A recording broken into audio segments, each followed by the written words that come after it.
videos. Today I'm gonna react what my trip to Japan was like. Yeah. My name is Rennie. I came from Japan to New York City. I'm living in New York City to doing my activity that's singer. I'm original singer of Just Dance, Chihuahua, Oishi Oishi, and Sayonara. Please check my website at www.renniemain.com. Before I started this fun video, don't forget to subscribe my channel. Thank you so much. Here we go! October, I went on the first vacation I've been on with my family in years. My dad works super hard all the time, so normally it would be either my brother, mom, and me, or just me and my mom, and even those vacations became pretty sparse. It's been over 10 years since we've all had a family vacation, and all of a sudden we have a week to be squished together in a foreign country. So how'd this one go?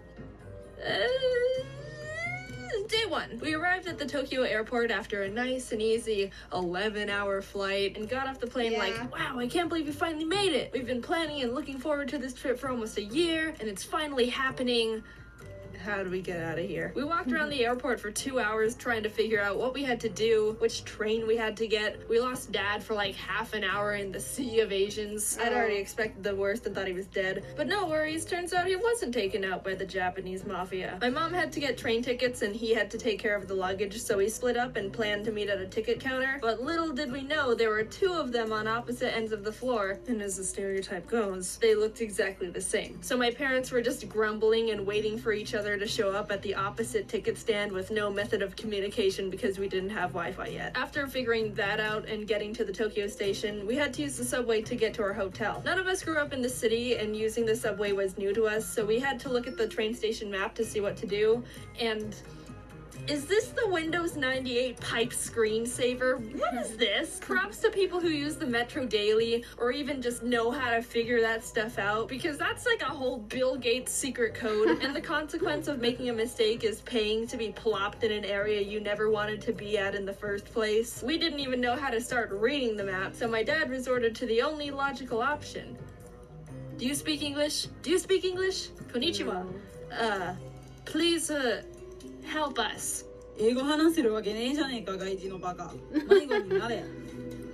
A good 90% of the time we were lost and not knowing where to go, so my dad would keep walking up to random Japanese people and trying to communicate with them in English, even though we were in a country that doesn't speak English. And when they obviously wouldn't understand, he would just try to say it all again, but slower, like that was gonna make a difference. But we found a guy named Paul who helped us out. Thank you, Paul. Konnichiwa. Japan is super different from the States. I didn't really know what to expect, but my mom and I were super hyped after experiencing and learning about the culture. Dad and Jack's not...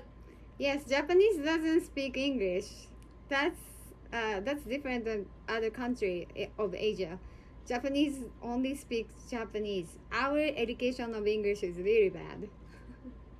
So much, but they like the food. So here's what happened. First morning, woke up early to do a Tokyo bus tour. This time, after our best friend Paul taught us the ropes, we were experts at navigating the subway.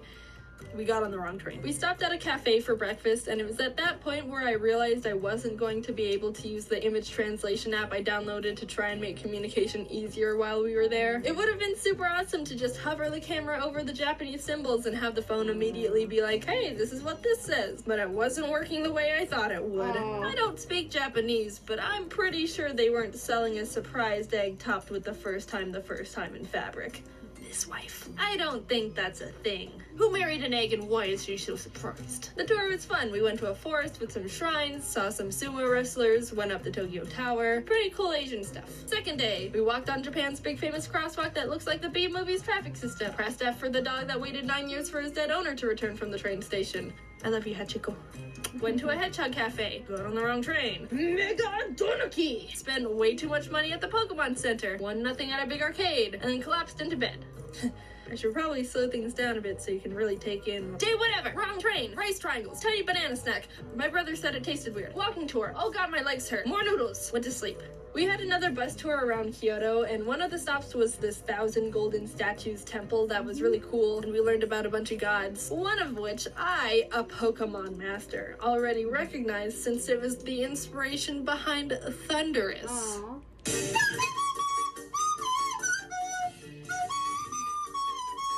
Another one of the stops on the bus tour was this temple called Kiyomizu Dera.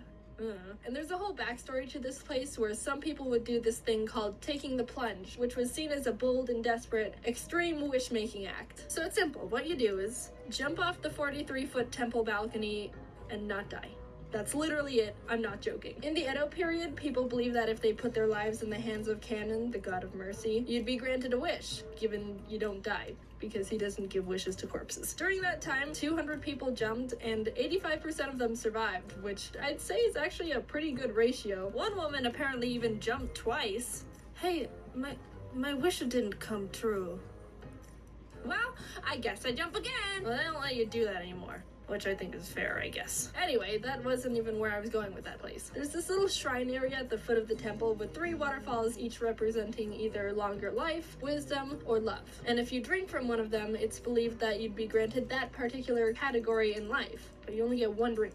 Thirsty hoe. So I go up there with my long cup on a stick you get, and was watching what everyone else was doing. They would get the water in the cup, wash one hand at a time, then pour some water into one hand to drink from, and let the rest drip into the pool below. Anyway, cutting to the chase, basically, you're in the presence of some pretty intense wisdom right now. Also, there wasn't any place to dry your hands afterwards, so I got wisdom water all over my pants. After that, we saw the 1,000 red gates. You're allowed to walk under them, but apparently it takes like 3 hours to get through them all, and we didn't have that time, so we walked under like 10 and called it a day. After waking up with some French toast that was lightly dusted with a pound of sugar, my mom and I went to the Studio Ghibli Museum. I can't express how incredible that place was. I would recommend it to anyone who has an appreciation for Ghibli, or animation, or art, or anything. I'd show you how mesmerizing it is in there, but there's no filming or photos allowed inside, so no spoilers here. I'm a child of the law. But I did snag this picture of the kids' play area because I thought it was adorable, and sometimes you just gotta break the rules when it's important, okay? We went to a conveyor belt sushi place, and Mom had never been to one before, so she got overwhelmed and just immediately grabbed like 5 random things. I've been to one once before, but my skills aren't anywhere near coordinated, so when I tried to put the wasabi bowl back, I ended up clogging a bunch of plates and ruining a section of the sushi harmony and just being really obnoxious, and I felt really bad. The next day we almost got on the wrong train. The wisdom juice is kicking in. We went to this famous Sega arcade with 8 floors. That was immensely intimidating. You know how you go to an arcade and there's always some Asian kid who's an absolute god at a game, and there's a little crowd watching because it's so mesmerizing and we're all pathetic? This is their hive. This is the enlightenment mountain they climb for 80 years and consume nothing but tears of tigers. Car racing, combat games, even the children were getting spit out the womb playing like monks. Look at this guy. I don't know what game this is or the objective here, but the aura around him is screaming, "Leave here and never come back, unworthy rat." We were also introduced to this dance game I've never seen before called Dance Rush Stardom. It's like DDR, but with less arrows and 100% more late 90s Melbourne shuffling. My brother and I tried to play it, and it felt like the whole country was like, oh god, why are they here? They look Asian, but they're white as crackers. But we got a good kick out of it, so you know what, don't konnichiwa yourself. Then we left and got on the wrong train. For the last night, we went to this robot show, and let me tell you, this place was insane. So the main attractions of the place are these giant flashy robots and stuff. But I gotta talk about these drinks and light bulbs they were selling. They were crazy with all their blinking colors and such. It was like a little rave in a cup.